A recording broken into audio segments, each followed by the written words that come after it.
Bonjour à tous, je vous souhaite une bonne fête de la Nativité et voici cette vidéo du 25 décembre.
La voici, la nuit de Dieu. La voici, la grande nuit de Noël. Cette nuit qui nous fait revivre l'aujourd'hui où nous est né un sauveur. Dans la nuit, nous voici réunis. C'est Noël. Dans le cœur se trouve la crèche. C'est vers elle que nous vous proposons de tourner nos regards. Savez-vous que c'est saint François d'Assise qui a créé en 1223 une des premières crèches vivantes dans son église de Greccio en Italie. Les personnages étaient joués par les gens du village et les animaux étaient réels.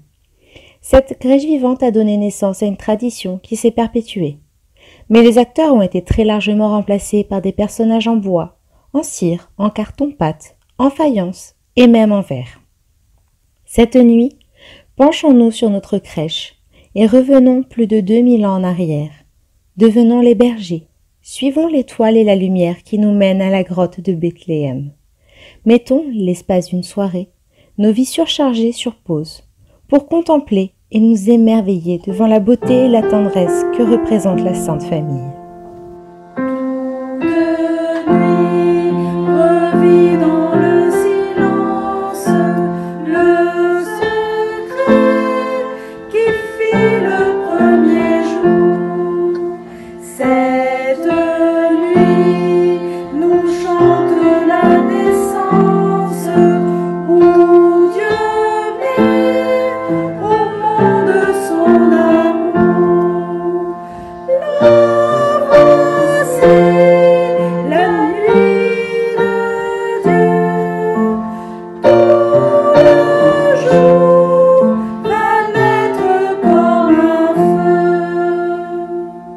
En premier lieu, représentons-nous le contexte du ciel étoilé dans l'obscurité et dans le silence de la nuit. Ce n'est pas seulement par fidélité au récit évangélique que nous faisons ainsi, mais aussi pour la signification qu'il possède. Pensons seulement aux nombreuses fois où la nuit obscurcit nos vies. Eh bien, même dans ces moments-là, Dieu ne nous laisse pas seuls, mais il se rend présent pour répondre aux questions décisives concernant le sens de notre existence. Qui suis-je? Pourquoi suis-je né à cette époque? Pourquoi est-ce que j'aime? Pourquoi est-ce que je souffre? Pour répondre à ces questions, Dieu s'est fait homme. Sa proximité apporte la lumière là où il y a les ténèbres et illumine ceux qui traversent l'obscurité profonde de la souffrance. Et nous attendons la pleine clarté lors de son retour.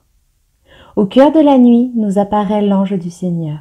Il est porteur d'une bonne nouvelle. Aujourd'hui, dans la ville de David, vous est né un sauveur qui est le Christ le Seigneur.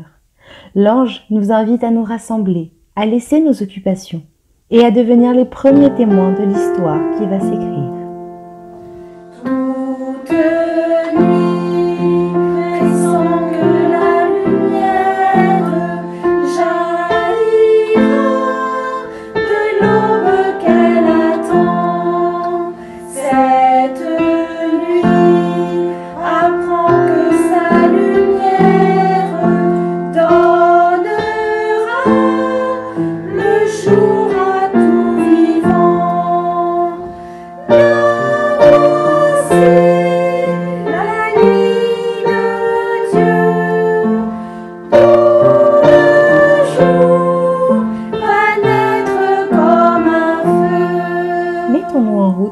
Bethléem.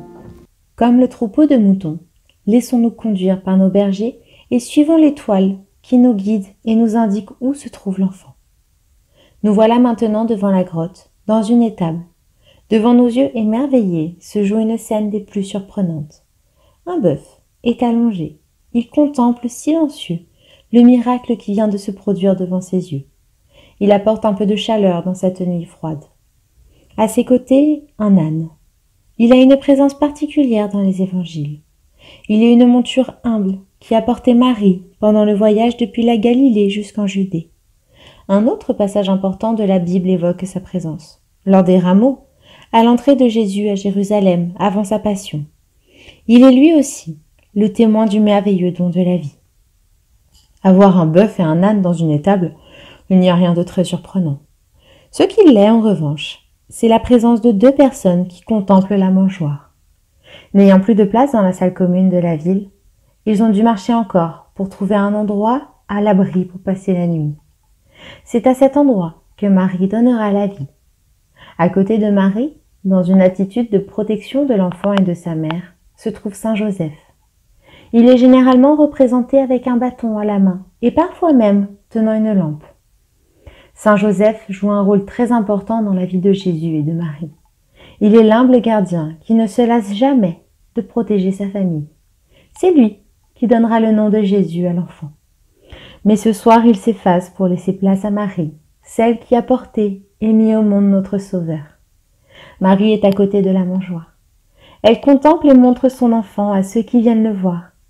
Marie est celle qui a dit oui à l'annonce de l'ange qui lui demandait de devenir la mère de Dieu. Elle s'abandonne dans la foi pour nous offrir celui qui nous donnera l'espoir d'un monde meilleur. Toute nuit, c'est bien qu'on chante et danse quand s'en va la fête pour longtemps.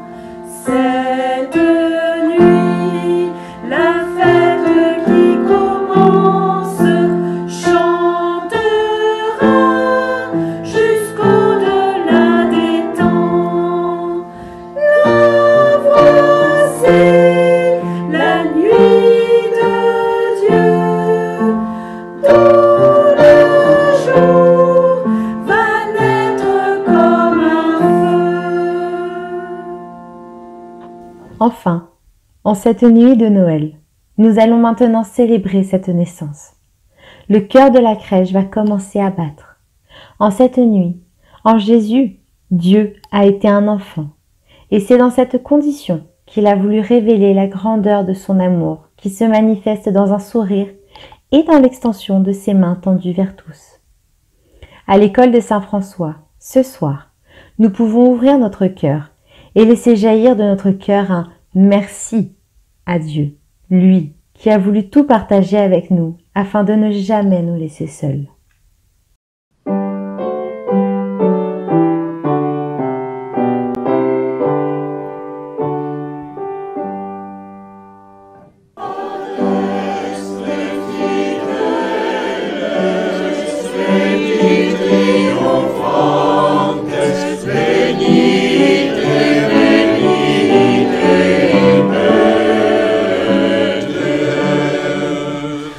La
un édit de l'empereur Auguste, ordonnant de recenser toute la terre. Ce premier recensement eut lieu lorsque Quirinius était gouverneur de Syrie. Et tous allaient se faire recenser, chacun dans sa ville d'origine. Joseph, lui aussi, monta de Galilée, depuis la ville de Nazareth, vers la Judée, jusqu'à la ville de David, appelée Bethléem. Il était en effet de la maison et de la lignée de David. Il venait se faire recenser avec Marie, qui lui avait été accordée en mariage et qui était enceinte. Or, pendant qu'il était là, le temps où elle devait enfanter fut accompli. Elle mit au monde son fils premier-né. Elle l'emmaillota et le coucha dans une mangeoire, car il n'y avait plus de place pour eux dans la salle commune. Dans la même région, il y avait des bergers qui vivaient dehors et passaient la nuit dans les champs pour garder les troupeaux. L'ange du Seigneur se présenta devant eux, et la gloire du Seigneur les enveloppa de sa lumière. Ils furent saisis d'une grande crainte. Alors l'ange leur dit : « Ne craignez pas, car voici que je vous annonce une bonne nouvelle, qui sera une grande joie pour tout le peuple. Aujourd'hui, dans la ville de David, vous est né un sauveur, qui est le Christ, le Seigneur. Et voici le signe qui vous est donné. Vous trouverez un nouveau-né, emmailloté et couché dans une mangeoire. » Et soudain, il y eut avec l'ange une troupe céleste, innombrable, qui louait Dieu en disant : « Gloire à Dieu au plus haut des cieux, et paix sur la terre aux hommes qu'il aime. »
Voilà, en écoutant cet évangile du soir de Noël, de la nuit de Noël, quel sauveur est le Christ?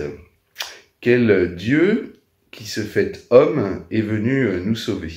Si on imagine que c'est à la manière des séries télévisées ou des films, imaginons le soldat Ryan par exemple, qui vient sauver toute une population des mains du tyran, eh bien le Christ n'agit pas tout à fait de la même manière. S'il s'agit bien, in fine, de pouvoir libérer tous les peuples de la tyrannie des hommes, le Christ est venu comme un petit enfant au milieu d'une étable. Marie et Joseph n'avaient même pas de place dans la salle commune. Et les seuls qui sont prévenus dans un premier temps de la naissance du Christ, du Sauveur attendu, ce sont des bergers qui faisaient paître d'ailleurs leurs bêtes au moment de la nuit. C'est pour vous dire à quel point c'était les plus petits des plus petits travailleurs de l'époque. Ainsi Dieu se révèle dans toute son humilité. Cela est considéré par beaucoup comme un blasphème. Comment Dieu peut-il rejoindre cette humanité? Il faut avouer que une étape c'est sale, se retrouver seul au milieu de nulle part c'est improbable.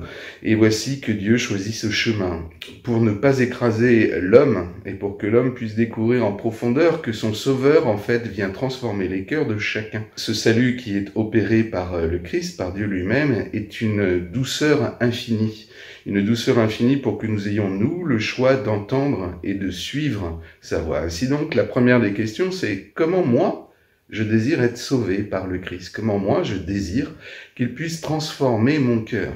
Alors vous allez me dire, c'est bien beau tout cela, mais quel est le but? Si le Christ ne vient pas à libérer l'humanité comme il était attendu à l'époque, libérer une nation de l'oppression de l'Empire romain, à quoi sert-il finalement? Eh bien justement, en transformant les cœurs de chacun, c'est la volonté que chaque être humain, chaque croyant qui suit le Christ puisse transformer sa vie et ainsi le communiquer à ceux qui sont autour d'eux, à la fois à travers l'amour de Dieu reçu, de pouvoir vivre davantage d'amour auprès des personnes que nous aimons, ceux que nous aimons moins aussi, et même ses ennemis, comme nous dit le Christ.